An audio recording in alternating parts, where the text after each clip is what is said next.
Hello student, good morning. आज अपन new chapter start कर रहे हैं। अभी पार्टनरशिप का ये लास्ट चैप्टर है। अब तक अपन ने अपने वीडियो के अंदर सबसे पहला चैप्टर जैसे जनरल इंट्रोडक्शन ऑफ पार्टनरशिप उसके बारे में देखा। इसके बाद में अगर कोई पार्टनर न्यू एडमिट होता है या पार्टनर कोई रिटायरमेंट लेता है, पार्टनर की डेथ हो जाती है, प्रॉफिट शेयरिंग रेशियो चेंज होता है, तो वो सारी चीजें अपन ने देख ली। अब लास्ट है डिसोल्यूशन ऑफ फर्म। मतलब अगर मान लो कि फर्म ही हमें बंद करनी हो, हमारे कंप्लीट पार्टनरशिप को ही डिसोल्व करना हो, पूरी फर्म ही खत्म करनी हो, फर्म को ही बंद करना हो कंप्लीट, तो आपके कौन कौन से अकाउंटिंग ट्रीटमेंट होंगे, डिसोल्यूशन का मतलब क्या होता है, डिसोल्यूशन के टाइप्स क्या होते हैं, पार्टनरशिप की डिसोल्यूशन और फर्म की डिसोल्यूशन में क्या डिफरेंस होता है, और कौन कौन से अकाउंट इसके अंदर अपन मेंटेन करेंगे, तो उन सारी चीजों के बारे में अपन पढ़ने वाले हैं इन वीडियोस के अंदर। देखो, सबसे पहले मैं आपको बता दूं भाई कि मीनिंग डिसोल्यूशन ऑफ फर्म का मतलब है dissolution of partnership between all the partner of A firm called dissolution of firm. मतलब डिसोल्यूशन का मतलब ही खत्म होना होता है। अगर आपकी पार्टनरशिप सारे पार्टनर्स के बीच में ही खत्म हो जाए, ऑल पार्टनर के बीच में अगर पार्टनरशिप खत्म हो जाती है, तो इसको अपन क्या बोलते हैं, डिसोल्यूशन ऑफ फर्म। एक चीज आपने देखी होगी, जैसे कि ए बी सी तीन पार्टनर है, सी ने रिटायरमेंट ले लिया, तो यहाँ पे पार्टनरशिप खत्म हो रही है, यहाँ पे डिसोल्व क्या हो रही है, पार्टनरशिप, लेकिन यहाँ पे फर्म डिसोल्व नहीं है। ठीक है, यहाँ पे ए बी सी की जो पार्टनरशिप थी वो खत्म हो गई, नई पार्टनरशिप चालू हो गई, किसके बीच में, ए और बी के बीच में, सी की डेथ हो गई। ठीक है, तो ए बी सी की जो पार्टनरशिप थी वो आपके खत्म हो गई। तो पार्टनरशिप का मतलब होता है कि पार्टनरशिप रिलेशन डिसॉल्व होता है मोर देन 2%, दो से अधिक व्यक्तियों के बीच में अगर खत्म होता है तो पार्टनरशिप का डिसोल्यूशन होता है। और सभी पार्टनर्स के, ओल्ड पार्टनर के बीच में ही अगर पार्टनरशिप एग्रीमेंट खत्म हो जाता है तो उसको अपन क्या बोलते हैं, फर्म का डिसोल्यूशन बोलेंगे। अब देखो टाइप्स अगर अपन देखें किस किस टाइप से किसी फर्म को डिसॉल्व किया जा सकता है, तो सबसे पहला है भाई एग्रीमेंट। एक पहले से अगर आपने कोई एग्रीमेंट किया हुआ है कि हमारी पार्टनरशिप इतने टाइम के लिए चलेगी, या पर्टिकुलर आपने कोई इस टाइप का एग्रीमेंट कर रखा है, तो वो एग्रीमेंट खत्म होते ही फर्म डिसॉल्व हो जाती है। ठीक है, पहले से अगर आपने कोई एग्रीमेंट कर रखा है। बाय नोटिस, अगर कोई आपकी पार्टनरशिप इस टाइप की है, अगर मान लो कि एक टाइप की, अगर मान लो कि आपकी पार्टनरशिप है, इस टाइप की पार्टनरशिप है, तो इसके अंदर कोई भी पार्टनर फर्म की डिसोल्यूशन का नोटिस देके फर्म को खत्म कर सकता है। तो डिसोल्यूशन बाय नोटिस में लिखा हुआ है, in case of partnership at will partnership can be dissolved by a partner by giving notice of his intention to dissolve the firm to other partner. यानी कि अगर आपकी पार्टनरशिप एक चीज है, ठीक है, पहले से ये डिसाइड हो रखा है कि कोई भी पार्टनर कभी भी डिसोल्यूशन का नोटिस देके खत्म कर सकता है, तो डिसोल्यूशन बाय नोटिस से अपन फर्म को बंद कर सकते हैं। थर्ड है कंपल्सरी डिसोल्यूशन। कंपल्सरी देखते ही अपन को अपनी तो इच्छा नहीं है फर्म को बंद करने की, लेकिन कुछ कंडीशन ऐसी आ जाती है कि जिसमें आपको कंपल्सरी हो जाता है फर्म को डिसॉल्व करना पड़ेगा। ये दो तीन कंडीशन है अभी। फर्स्ट इसके अंदर कंडीशन आती है कि अगर मान लो कि आपकी पार्टनरशिप अनलॉफुल है, इलीगल है, इलीगल अगर आपने पार्टनरशिप कर रखी है, तो वो आपकी क्या हो जाएगी, कंपल्सरी डिसॉल्व करनी पड़ जाएगी। जब भी कानून की नजर में आ जाएगा ये, ठीक है, तो उस टाइम इसको कंपल्सरी डिसोल्यूशन कोर्ट इसका नोटिस दे देगी। ठीक है, अगर आपकी पार्टनरशिप क्या है, इलीगल है। ठीक है, अगर आपकी पार्टनरशिप इंडियन पार्टनरशिप एक्ट के अकॉर्डिंग नहीं है, जैसे कि मान लो कि अब मिनिमम पार्टनर इसमें 2 चाहिए, मैक्सिमम 50 या 100 होते हैं, अब आपने 200-300 जनों की पार्टनरशिप कर रखी है, तो ये अनलॉफुल होगी, इलीगल होगी। ठीक है, ये रूल्स नहीं है, रूल के अगेंस्ट में अगर आपकी कोई पार्टनरशिप कर रखी है तो आपकी क्या होगी, कंपल्सरी डिसॉल्व करना पड़ जाएगा।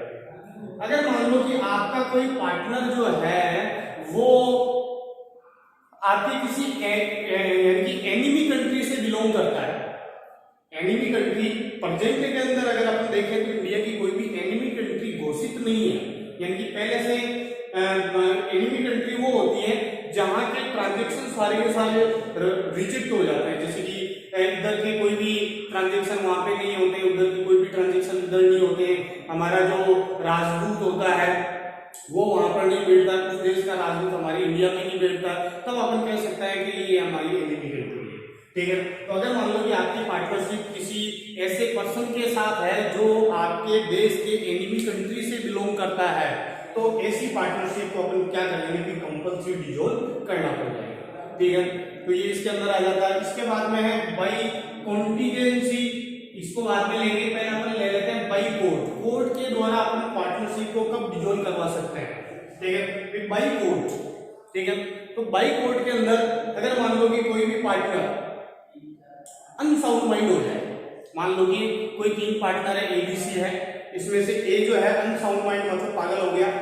अब आप चाहो तो बाकी बचे हुए पार्टनर फर्म को चला सकते हैं, लेकिन हम चाहते हैं, अगर हम चाहते हैं तो हम कोर्ट के अंदर एक एप्लीकेशन देके ये रीजन बता के और हम फर्म को डिसॉल्व कर सकते हैं। इसके अंदर हमारी इच्छा है, यहाँ पर हमारी इच्छा नहीं, यहाँ पे कंपल्सरी है। आपकी भले इच्छा चिन्ह रखने की होगी, लेकिन फिर भी आपको पार्टनर फर्म को बंद करना पड़ेगा।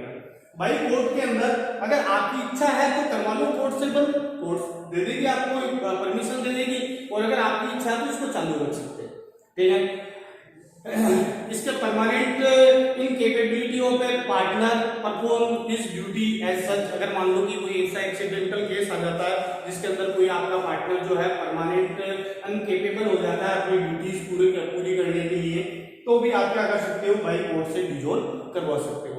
इसके बाद में अगर आपके कोई भी पार्टनर अपना जो प्रॉफिट है या अपने जो राइट्स है किसी थर्ड पार्टी को ट्रांसफर कर देता है, तो भी आप क्या कर सकते हो, बाई कोर्ट से डिसॉल्व करवा सकते हो। तो 4-5 इसके केस दिए हुए हैं, तो इन केस के बेस पे आप क्या कर सकते हो, कोर्ट से इसको डिसॉल्व करवा सकते हो। भाई कॉन्टिजेंसी, कभी कभार ऐसी कंडीशन आ जाती है कि हमें बंद करना पड़ सकता है, जैसे कि मान लो on death of any partner, किसी पार्टनर की डेथ हो जाए, बिकम इंसॉल्वेंट, कोई पार्टनर अगर आपकी कोई इंसॉल्वेंट हो जाए, और अगर आपका जो वेंचर जो बिजनेस था वो ही आपके कंप्लीट हो जाए, आपका टाइम लिमिट ही खत्म हो जाए, तो बाई कॉन्टिजेंसी यानी कि किसी घटना के घटित होने पर, बाई कॉन्टिजेंसी का मतलब क्या हो गया, किसी घटना के घटित होने पर, तो आप क्या कर सकते हो, डिसोल्यूशन कर सकते हो। ठीक है, इसके बाद में आप एक डिफरेंस भी पढ़ लेना, difference between dissolution of partnership और डिसोल्यूशन ऑफ फर्म। फर्म के डिसोल्यूशन और पार्टनरशिप के डिसोल्यूशन में क्या फर्क है। ठीक है, इधर मैं पार्टनरशिप लिख रहा हूं और इधर मैं फर्म का डिसोल्यूशन लिख रहा हूं। पार्टनरशिप का डिसोल्यूशन और फर्म के डिसोल्यूशन में क्या फर्क है। सबसे पहला तो आपके इसकी मीनिंग का ही फर्क है। ठीक है, पार्टनरशिप के डिसोल्यूशन की मीनिंग क्या होती है, इसकी मीनिंग हो जाए dissolution of partnership between more than 2 person called dissolution of partnership. अगर मोर देन 2 पर्सन, अगर 2 से अधिक व्यक्तियों के बीच में अगर साझेदारी खत्म हुई है तो आपके पार्टनरशिप का डिसोल्यूशन होता है। लेकिन ऑल पार्टनर के बीच में यहाँ पे है more than 2 person, more than 2 person, और यहाँ पे ऑल पार्टनर के बीच में अगर पार्टनरशिप खत्म हो जाती है तो आपके क्या है, फर्म का डिसोल्यूशन। ठीक है, इसके बाद में दूसरा आपका डिफरेंस आप देख सकते हो इनकी, जैसे कि अकाउंट इसमें कौन कौन से मेंटेन होते हैं, इसके अंदर कौन कौन से मेंटेन होते हैं। इसके बाद में अपन देख सकते हैं dissolution of partnership does not necessary mean dissolution of firm.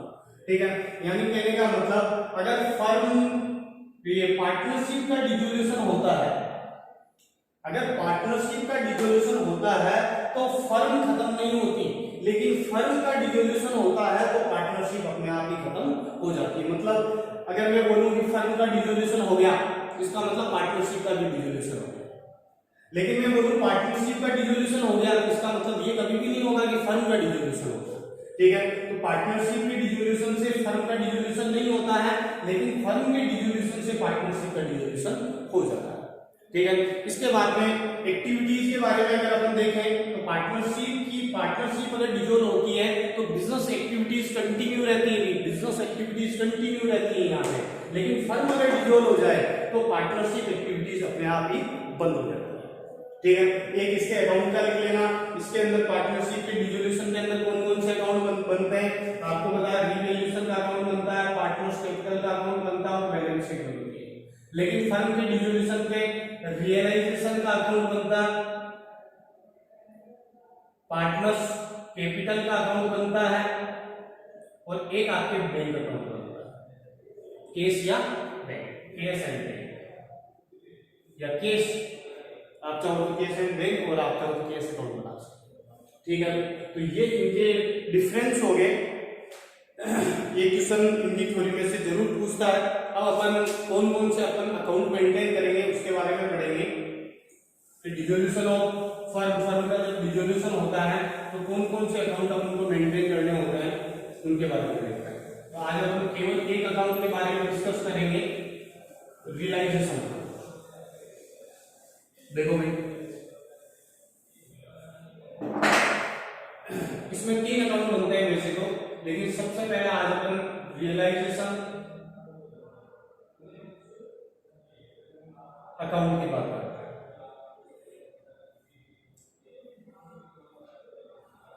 Firm अगर खत्म होती है तो आप यूं ही इसको बंद नहीं कर सकते, उसकी कुछ एक प्रोसेस होती है, कुछ एक कंडीशन होती है, वो फुलफिल करनी पड़ती है।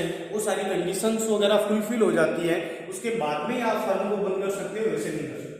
नहीं तो आप तो बैंक से कर्जा ले लोगे 10-20 लाख का, लोगों से उधार ले लोगे 10-15 लाख रुपए, ठीक है, और दूसरे दिन फर्म बंद कर दो, मांगने वाले पैसे रह जाएंगे। क्योंकि जो भी आप ट्रांजेक्शन कर रहे हो, आप अपने ट्रांजेक्शन नहीं कर रहे हो, मैंने शुरू से बताया हुआ है कि बिजनेस अपने आप में एक पर्सन है, जो भी क्रेडिट लिया है वो बिजनेस ने लिया है। अब बिजनेसमैन डायरेक्ट बिजनेस को यूं ही बंद नहीं कर सकता, उसकी चालू करने की और खत्म करने की दोनों की एक अलग अलग प्रोसेस होती है। तो कोर्ट से आपको नोटिस लेना पड़ता है कि हम फर्म बंद कर रहे हैं, रीजन बताने पड़ते हैं। कोर्ट आपकी बैलेंस शीट और आपके अकाउंट चेक करती है, वो ये देखती है कि आपके कोई क्रेडिट तो बाकी नहीं है, आप सारी लायबिलिटी पे कर देते हैं। सारी लायबिलिटी पे करने के बाद में कोर्ट जो है एक्सेप्टेंस लेती है अपनी, और उसके बाद में आप उसको बंद करते हैं। ठीक है, तो एक सबसे बड़ी इसके अंदर बात आती है कि डिसोल्यूशन अगर आप करते हो, अगर कोई भी फर्म का डिसोल्यूशन होता है तो सबसे पहले आप अपनी पूरी की पूरी लायबिलिटी पे करोगे। क्या करोगे? लायबिलिटी का पेमेंट करोगे। और फर्म खत्म हो रही है, लायबिलिटी सारी पेमेंट करनी है, इतने पैसे कहां से आएंगे? तो जितनी भी आप एसेट्स है उसको बेचोगे, एसेट्स को बेचोगे, पैसा आएगा, लायबिलिटी का पेमेंट करोगे। ठीक है, तो ये सारी प्रोसेस अपन को करनी पड़ेगी। तो एसेट्स और लायबिलिटी का पेमेंट करने के लिए, एसेट्स को सोल्ड करने और लायबिलिटी का पेमेंट करने के लिए जो अकाउंट बनाया जाता है उसको रियलाइजेशन अकाउंट, इसको हिंदी में वसूली खाता बोलते हैं भाई। संपत्तियों से पैसा वसूल करके लायबिलिटी का पेमेंट करना। ठीक है, इस अकाउंट को कैसे आप मेंटेन करोगे देखना। इस साइड में आएगी टोटल एसेट्स, जितनी भी एसेट्स है सारी की सारी एसेट्स इधर आएगी। जिसको हमें बेचना है, जिसको हम केस में कन्वर्ट कर सकते हैं, वो एसेट्स इधर आएगी। ठीक है, तो सारी की सारी एसेट्स इधर आ जाएगी। कुछ एक को छोड़कर 5 एसेट्स है जो आपके यहाँ पे नहीं लिखेंगे। एक तो केस, एक bank balance, case bank. Asset side में अगर कोई P&L पड़ा है ये तो लॉस है, P&L। Debit balance of capital, capital का डेबिट बैलेंस है, या debit balance of current account, current account का डेबिट बैलेंस है। मतलब एसेट साइड में अगर ये 5 चीजें हैं तो इनसे कभी भी केस रिकवर नहीं होता। ठीक है, केस तो अपने आप में ही केस है, बैंक से अपन अकाउंट क्लोज करके वैसे ही केस निकाल लेंगे, इससे वसूल थोड़ी करने, बैंक से वसूल थोड़ी करना है। बैंक में आपका ही तो पैसा पड़ा है, आप जाके ले लोगे। ठीक है, लेकिन बाकी एसेट्स जैसे डेटर है उनसे वसूल करके लाना पड़ेगा, फर्नीचर को बेचना पड़ेगा। एसेट साइड में कोई P&L पड़ा है, P&L ही तो लॉस है, लॉस की रिकवरी थोड़ी होती है। डेबिट बैलेंस ऑफ कैपिटल ये नेगेटिव बैलेंस है, ये भी नेगेटिव बैलेंस है। तो इन एसेट से केस रिकवरी नहीं की जाती है, इसलिए इनको अपन यहाँ पर नहीं लिखेंगे। ठीक है, बाकी जो भी एसेट्स बची हो सारी लिख सकते हो एग्जांपल के रूप में। जैसे कि एसेट साइड में आपकी गुडविल पड़ी है तो गुडविल आपकी लिखी जा सकती है। अब आपके माइंड में आएगा सर गुडविल एक्यूमुलेटेड लॉस होता है। ठीक है, गुडविल भी एक्यूमुलेटेड लॉस होता है, बिल्कुल भी सही बात है। लेकिन अब एसेट्स सारी एसेट्स ही बेच रहे हो तो अब गुडविल को बेचा जा सकता है। सोच के देखो, मैंने आपको एक बात बताई थी कि गुडविल को सेपरेट कभी भी नहीं बेचा जा सकता, अलग से नहीं बेचा जा सकता। आपका बिजनेस चल रहा है और आपने किसी को कहा कि ले 2 लाख रुपए दे, मेरी गुडविल ले जा, ये पॉसिबल नहीं है। लेकिन बिजनेस के साथ गुडविल बिक सकती है। वही एग्जांपल जो मैंने पहले दिया था, जब अपन ने गुडविल खरीदी थी, किसी बिजनेस को खरीदा था तो उसके साथ अपन ने एक्स्ट्रा पैसा दिया था अगले की गुडविल का। वैसे ही आज अगर आप बिजनेस को बंद कर रहे हो तो आप अपने नाम का प्रयोग कोई दूसरे को करने के लिए राजी हो जाते हो।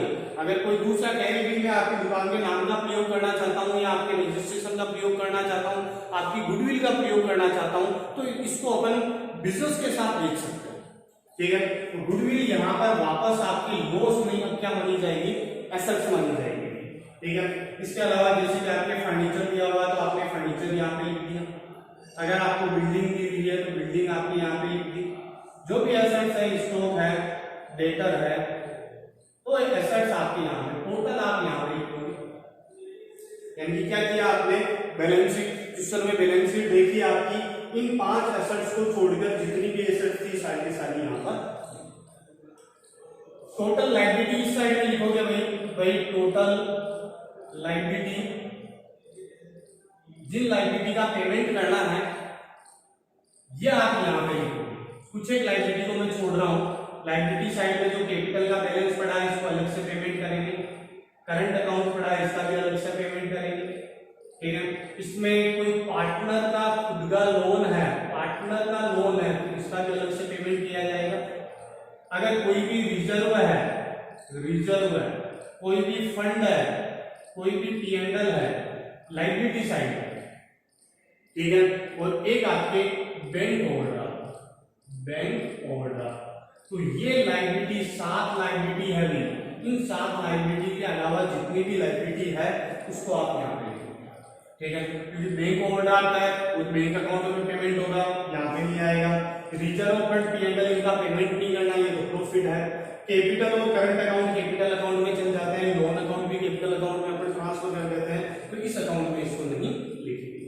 बाकी लायबिलिटी आप लिख सकते हो, जैसे कि क्रेडिटर है तो क्रेडिटर आप यहाँ पे लिख दो, पीपीडी है तो पीपीडी आप यहाँ पे लिख दो।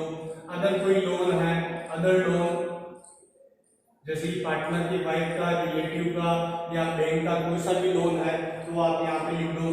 बिल्स पेएबल है यहाँ पे लिख दो, टोटल आप यहाँ ये लिखा ही है, अभी हमने कुछ नहीं किया है। बैलेंस शीट क्वेश्चन में से देखी, एसेट्स को इधर उतारा, लायबिलिटी को इधर उतारा, उनको छोड़ा।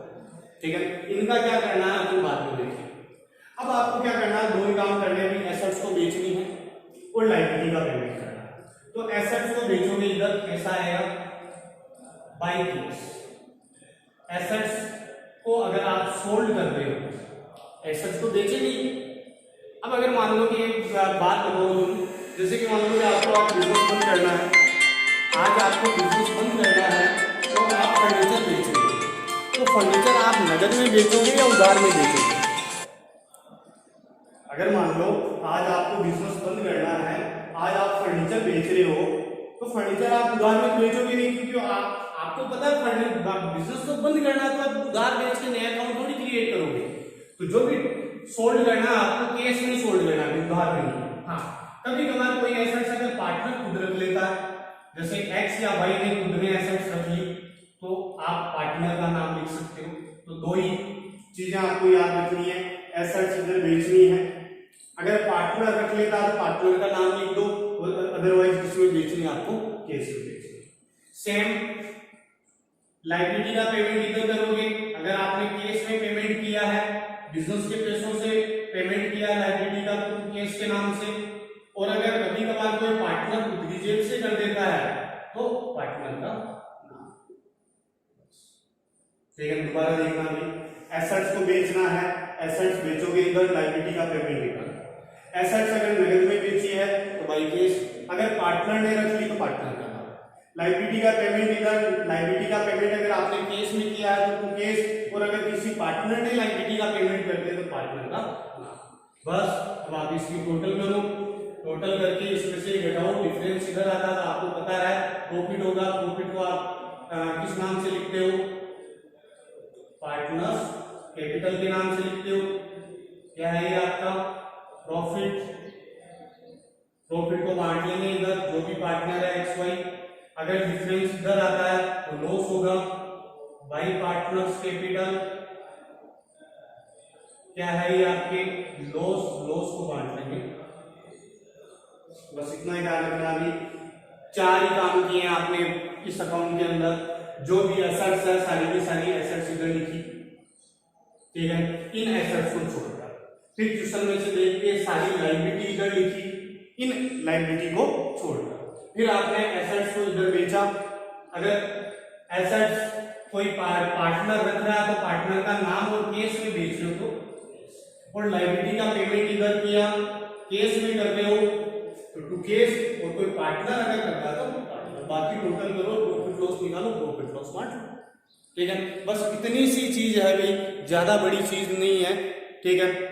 अब नेक्स्ट वाले जो वीडियो होंगे उसके अंदर अपन इसके क्वेश्चन करेंगे, तो मैं चाहता हूं कि एक बार आप इसको अच्छे से लर्न कर लो, क्योंकि ये आपके एग्जाम में 100% आता है, इसका एक क्वेश्चन जरूर आता है, ठीक है। तो ज्यादातर यही काम होते हैं कि केवल रियलाइजेशन अकाउंट देता है, ठीक है। तो आप 2-3 क्वेश्चन अपने एक बार केवल रियलाइजेशन के करेंगे, फिर मैं नीचे के अकाउंट, पार्टनर्स कैपिटल और केस अकाउंट भी बनाना सिखाऊंगा। तो नेक्स्ट जो वीडियो लेंगे अपन, उसमें मैं फर्स्ट सेकंड थर्ड क्वेश्चन इसके करवाऊंगा, जिसमें केवल आपको रियलाइजेशन अकाउंट बनाना है, ठीक है भाई। तो इस वीडियो में अपन इतना ही लेंगे। Thank you for watching.